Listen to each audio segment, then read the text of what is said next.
Happy Monday. Today's going to be an awesome industry update. We got a special guest, and I am way out of focus.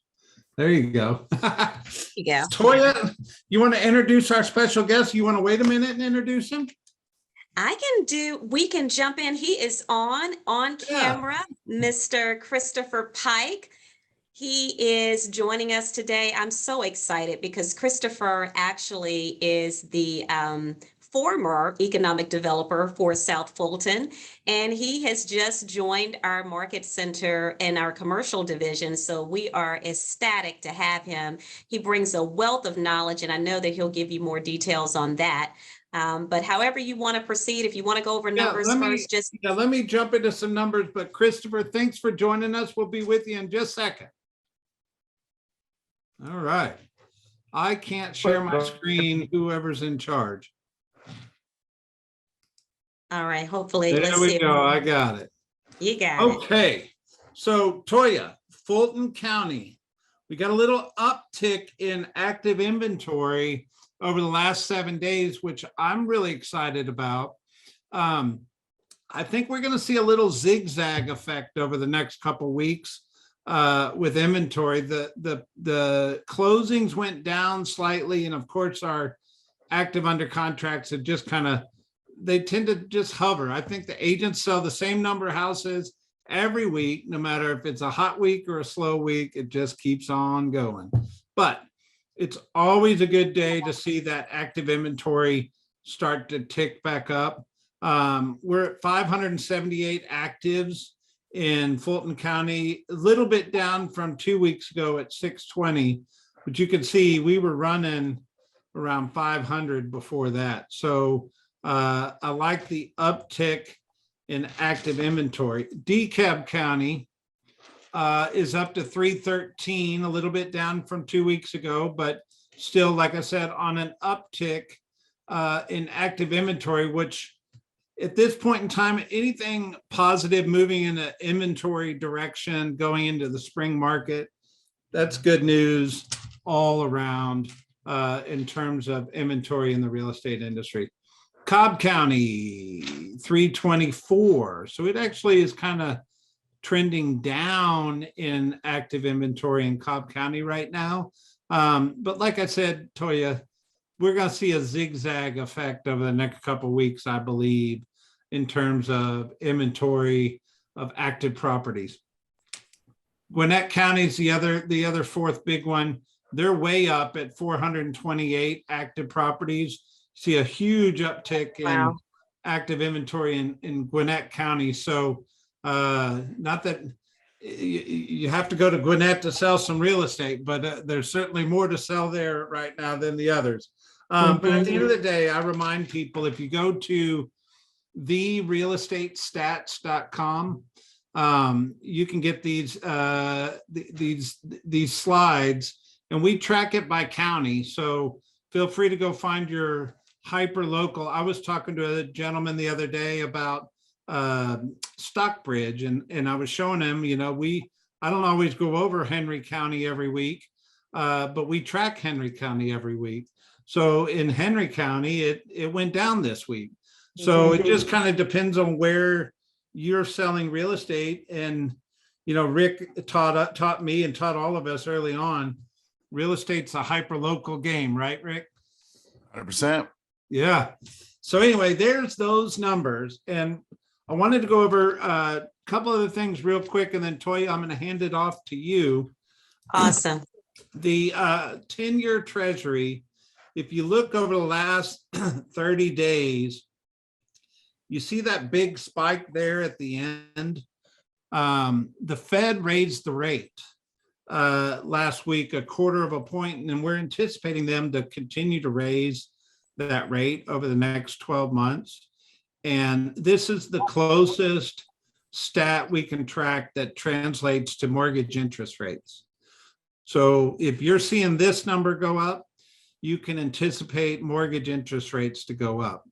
And I got to tell you, it's not something to be afraid of. I think a 1/4 point increase in interest is going to make all the lenders of the world that made all their money in the last 2 years on refinances call you and go, hey, remember me? I want your resale business again. Because they're not refining houses right now. But at the end of the day, still a doggone good interest rate to go buy a house. Any comments on that? I think it's an awesome time. It's still, I think that has to be the message. Interest rates are still historically low. And even though we've seen an uptick, it's still a great time to purchase. So I think that's the message. Yep. Yeah, and if you haven't refinanced by now and you've got a high interest rate, I'm not sure what you were waiting for. So I doubt that's still driving all of their business at this point. That said, it's a reason to call. And one of the things we're always looking for as real estate professionals is a reason to call our clients. So I would pull out my database list and start dialing prospects first, buyer prospects, and work my way through the list and go, hey, what does a half a point mean to you? And let's talk through it, and go ahead and have your spreadsheet out, to illustrate the price differential at 250, 350, 450, or $1 million, whatever that price point is. And obviously you need to be able to discern the difference between jumbo and what traditional money is going to cost for a lower priced home. But, this is a great opportunity to enhance the conversation. That's all. There you go. So guess what? Open houses are back, baby. So here's the thing about open houses I want to say, and I don't want to spend a whole lot of time on it, but they're hot right now. And if you're a buyer's agent or you're wanting more buyers in your pipeline, there are a lot of people out looking at houses right now. And open houses is a great opportunity to be picking up some of that buyer side business right now. And if you're a seller representative agent, you should have a strategy around launching a listing. And usually that means you're going to put it on the market at the end of the week. You're going to have that big pop of an open house that first weekend. You're going to drive the interest up in a property, which should drive the value of that offer up, just because of the constant movement and momentum into a property. But at the end of the day, the pandemic hit and open houses were weird for a little while there. And, Inman just jumped out and said, spring madness, open houses are back. And quite honestly, I'm actually excited about this because it's such a big part of helping agents get going in the business and backfilling pipelines without having to spend a ton of money. Toya, what are you seeing? We are seeing the same thing. And I love the opportunity that you just mentioned in terms of how are you launching your listings. I think open houses have to be twofold. It has to be, launching your listing as well as getting those buyers. And when we're looking for off-market property, this is the prime time in order for us to be door knocking, in order to let them know, hey, I just listed this property in your neighborhood, and then even following up after that to let them know how much it's sold for. I think that people are ready for the person-to-person, belly-to-belly contact. And I think open houses are definitely the way to go in order to jumpstart lead generation as well. There you go.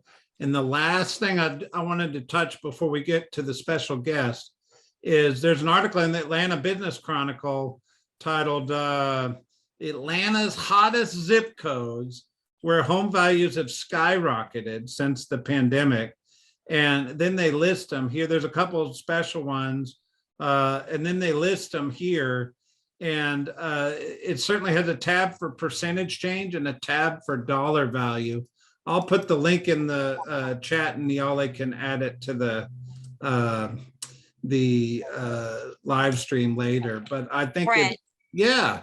I want to add, looking at this list here, we're talking about the South Side. If you look at a lot of the things and opportunities here on the list, those are South Side, Forest Park, Riverdale, Lovejoy, Rex, Morrow. All of those are Forest Park and Clayton County, Henry County. So there is a lot of opportunity on the South Side. I know some of us butt up right against the South Side. So this is an opportunity if you're looking for property, investment property in particular. We're seeing some great opportunities there as well. So, sometimes we have to go outside of our market, of our hyper local market, to really get what we're looking for to build that business again. Heck yeah. And the amount of wealth that was created in those zip codes really makes my heart sing around real estate. Yep. There you go. All right, Toya, take us away. Awesome. So I want to re-invite Christopher Pike back with us. Speaking of Southside and opportunities, as I shared with you, he is the former economic developer for South Fulton, and he's been there for several years. So he brings very great insight in terms of opportunities that are happening and just some of the growth that's happening in that area. So without further ado, Chris, can you hear us? Hopefully you are on. I hope we didn't lose him. Did we lose him? I don't see Chris. I don't see. I think you lost him. We All right, lost him. so- Okay. So Okay. I'll jump in while you text and figure Yep, that I'm out. texting Going him. back to open house, Brett, you made a really important comment that went by really quickly. And it's if you're gonna succeed in the listing game, you better have a listing strategy and you better have a really good one, because there's lots of competition for your database. In fact, I got a call from a past client. And not only is he a past client, but he worked for me back at the Journal-Constitution days in the early to maybe mid 90s. So we're looking at, almost a 30-year friend who called me and said, hey, we've done a couple houses together. I've been in this house now 12 years, time to move. I've got a local listing agent in my neighborhood that pitched for it, and she's got a really good pitch and is willing to do this and this and that. And he said, but I really want you in the conversation. And so I called Joel, our lead listing specialist. We went out there, and he's a really bright guy, by the way. My client's one of the smarter people that I know. And he's like, look, I know how to, I'm in sales. I've been in sales. I know how the gig works. I could put a coming soon sign. I could get a lockbox. I could go discount. It'll still hit the FMLS. He even knows all the vernacular. And I said, well, why do you think you need us? And he goes, I'm not sure I'm most qualified to navigate the nuances of a contract. He said, and there's probably something I might leave money on the table, but I need you to convince me. And so it was a beautiful setup. But if you don't have a plan and a strategy, here's the 10 steps to financial payday, you're not going to win that listing. And someone else will, either discounting or doing a portion of what he thinks he can't do at a lower rate, because it's not all inclusive. And so, to Joel Madden's credit on our team, I mean, he gave me the layup by saying, well, here's our 7-day strategy from soup to nuts. And it was everything from, first we do staging, then we do your prep work. And then the 7 days prior, we call in for videographer, photographer. He goes, everything's dialed and ready. We do a soft release to our database of 5,000. We release it to all of our teams, so you get some insider energy. Then we spin it, in the MLS on Thursday. Saturday and Sunday, we hold open houses. We accept offers, but we don't navigate and negotiate until Monday. And then we usually call for highest and best, depending on the outcome. That combination or series of events leads to the highest amount of anticipated energy and the highest bucket of potential buyers. And when people compete, someone likely overpays. And so the question is, in today's market, is there such a thing if we're still ascending, but at the same time, that means our client gets the best possible return. And so when you said you better have a plan, that's the kind of plan you need scripted in your marketing materials that separates you from the competition, and then cite evidence to prove that works, which Joel was able to confidently do. And how the market's shifting as well. And that we're not, even though that's still an incredible plan, it's not foolproof. And we've had a few listings that we overpriced instead of slightly under or right at market. We went over a little bit, being aggressive, and it backfired. And so he said, if we price it, and then he threw the number, he said, I think this is, maybe 1% below what you'd expect, or 2%, but it's going to create some excitement around your house. It's going to create competition. And if the offer that you want doesn't come in, you certainly have every right and privilege to say no. Well, Rick, I just think, it's so smart. And you were very incredible at explaining that. And, at the end of the day, a great marketed listing should bring you a great qualified buyer, right? You should at least have one and one. And when the market's been so hot, our listing agents just been sticking houses on the MLS and holding on the rails and hoping not to get knocked off. And they're missing that opportunity of picking up the second piece of business from the first piece of business. Where in the past, we'd put signs in the yard and it was a billboard that would sit there for months, and people would call and you'd convert them and that kind of thing. And open houses and doing a great listing launch not only is great for a seller, but it's great for your buyer pipeline too, when done right. Exactly. So it's really important to understand that, because you really want to pick up that second piece of business as a result of the first piece. Yep. Absolutely. And Deborah Blue's right. She just said, make sure to invite homeowners to the open, like do the, the 10 by 10 by 10. There are proven strategies that, when in good markets, you can operate in, I won't say lazy, that's not the right word, but you can cut corners and still win and look like you're winning. But be careful. As soon as the market shifts, bad habits show up and are going to be accentuated. And if you develop laser sharp habits that work in any market, you'll outrun the competition and win favor with your clients, because you also want to give them a story to tell. You don't want them to go to the office. Yeah, my realtor threw a sign in the yard and we got 5 offers and we got highest and best. We're so excited. But all Let's it post sounds it like on social media now. all it sounds like is you put a sign. They need to know there's a lot going on behind the scenes. That's a difference making aspect. And to Deborah's point too, they need to know there's potential to leave money on the table if they hired an agent who's willing to cut corners, because the market's a little more conducive So to good. success. Yeah.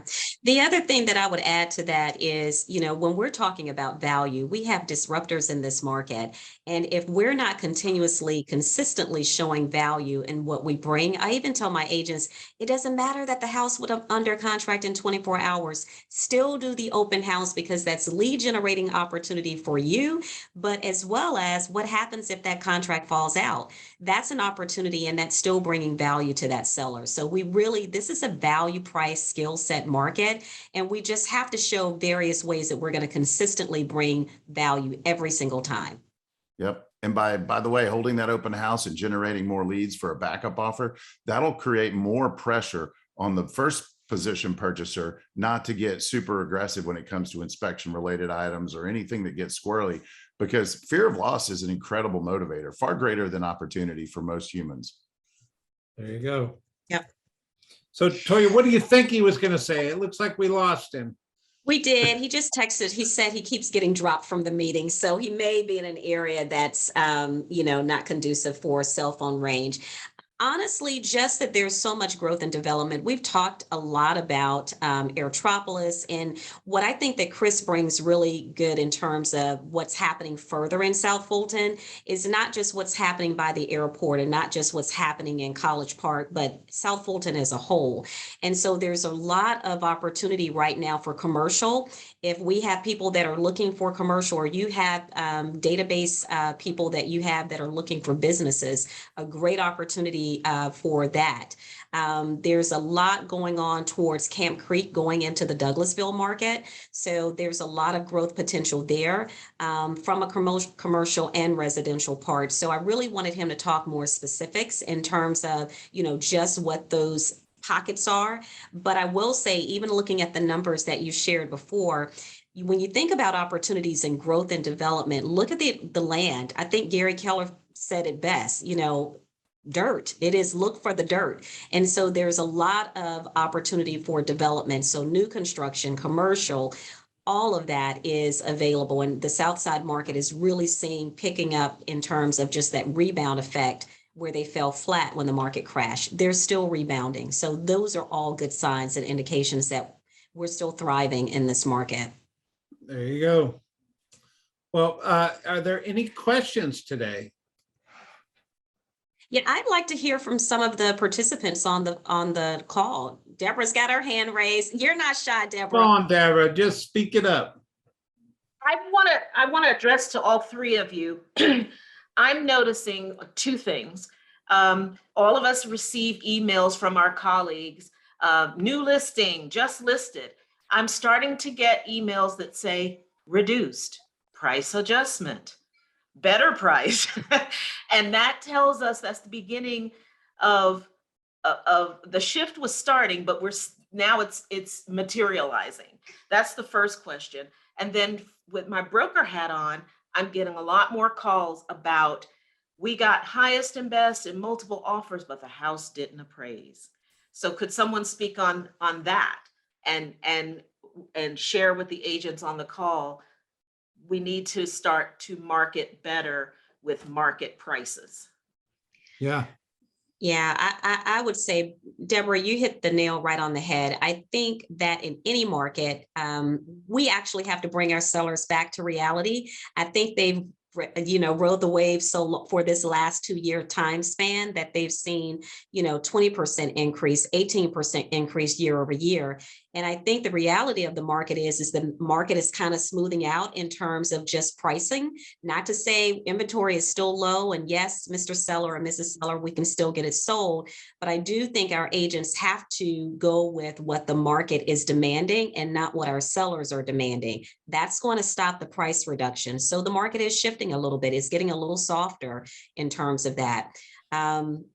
Rick, Brett, anything in addition that you all would add No, to that topic? I think that's why we track these stats, is specifically to give you talking points and data to pull up in a listing presentation. And you could pull up the realestatestats.com on your phone in a presentation if you had to. Say, here's the latest and greatest in your county. Let's pull up FMLS, or let's pull up Georgia MLS and run some stats on your specific neighborhood in the last 7 days. And see what those numbers look like, so you could be really hyper local, as Rick likes to talk. But managing expectations is a expert part of our profession for sure. And this is really where being a skilled professional and having scripts and dialogues and objection handling and really honing your craft, right? Like that dialogue Rick went through around that listing presentation, he probably didn't have that dialogue first couple of years in the business. And you're hearing a very seasoned professional explain how to handle a circumstance. And just by being on this call, you're now exposed to that. And now it's part of your process of becoming skilled. And we can handle any of these situations. Yeah, and I would also address, when we're talking about, Deborah, you mentioned multiple offers and then the house not appraising.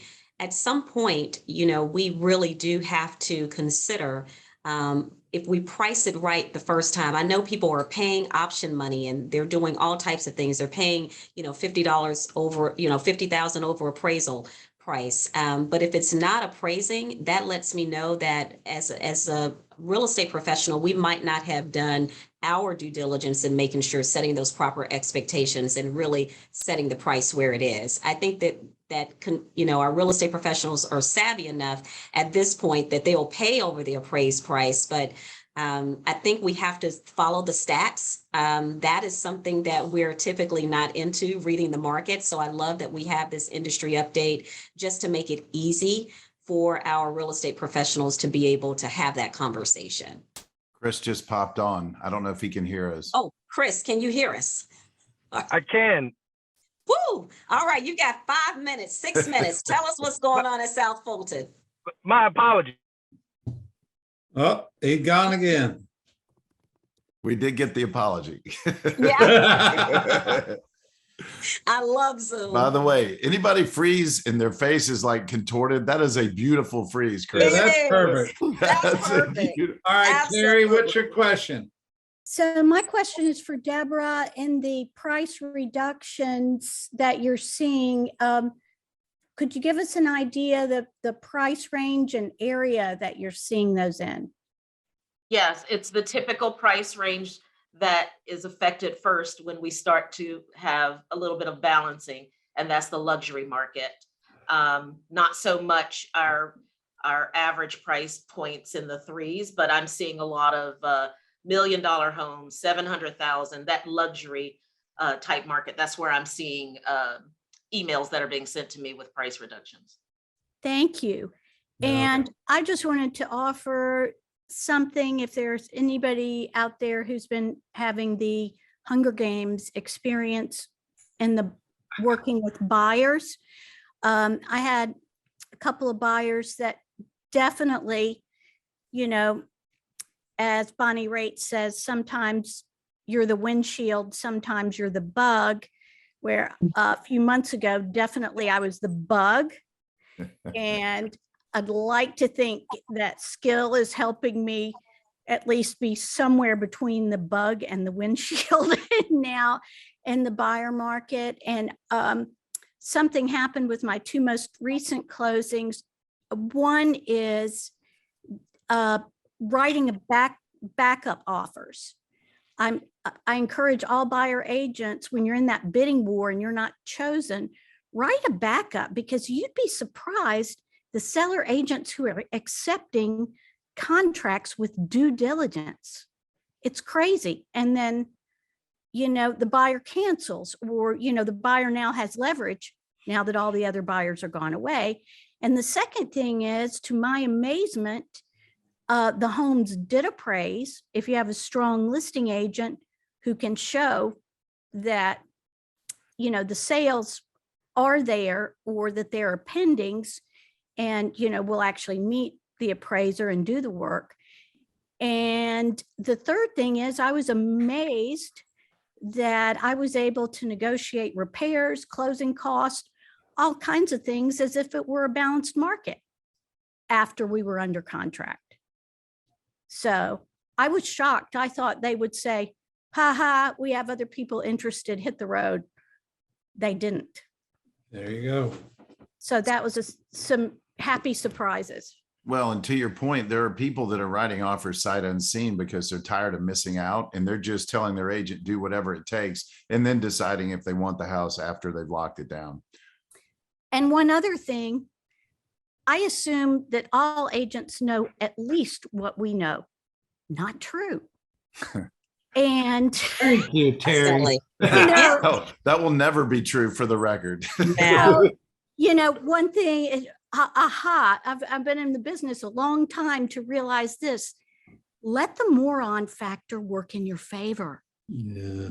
And don't assume they know everything that you know. Let them prove it. And I got things repaired that were not defects, when our contract language said we could ask for defects. I just asked for a sewer line to be replaced, and I told my buyers, this is not fair game. They're going to say no. They didn't. They did it. There you Wow. go. Terry, I thank love you for your input. Rick, Toya, wrap us up. What do we need to take from this conversation today? Skill set, and know your market. That's the only thing that I can share with people at this point. Lean in. I think Terry brought up a great point. You assume that everyone knows, and they don't. And I think that that's where we as professionals, and particularly with KW, we spend a lot of time training and bringing market of the moment training. And that's very different from training. It is market of the moment. How do we make it happen? And use your tools and resources. Man, Keller Offers, Keller Mortgage, we're talking about refinancing and just some of the great savings that we're seeing, using some of our own products. Homeward, all of these different tools and resources are here to be able to help our buyers and sellers get to the next goal that they're looking for. So I would just leave with skill set, sharpen your saw, and really be able to understand the market and where the opportunities are, get ahead of it. Because most of us, when we get behind it, that's when we're and most of us, that's where we remain. We're right behind the market. So study the market so you can get ahead of it instead of behind it. I love it. And Christopher has an amazing apology. Oh, We'll have him back maybe next week, hopefully. we Yeah. will. Rick, Absolutely. take us out. All right. So Terry makes a great point. Don't assume the other agent knows exactly what they should or shouldn't do. And it's always wise to be the better agent. And when I say the better agent, that just means insulate them from messing up your transaction for your client. And it's not that they do it on purpose. It could be just, again, youthfulness. There's still a lot of brand new agents, and there are people with bad habits that just carry them through life and somehow get away with it. But do it in a kind and loving way so that they always save face, and that at the end of the day, realize you'll probably co-op with an agent that if they've been around a while, they'll probably be around a while. So just treat everyone with the highest level of respect, but also be cognizant of the fact that someone else's mistake might actually chase off their client, which hurts your client. So it's be the better agent and do it in a kind and caring way. There you go. Love it. We start and All right, end guys. on time. Have a good one. Thank you. Yes. Awesome. See you Thank guys. you. Bye, guys. Bye-bye. Thank you.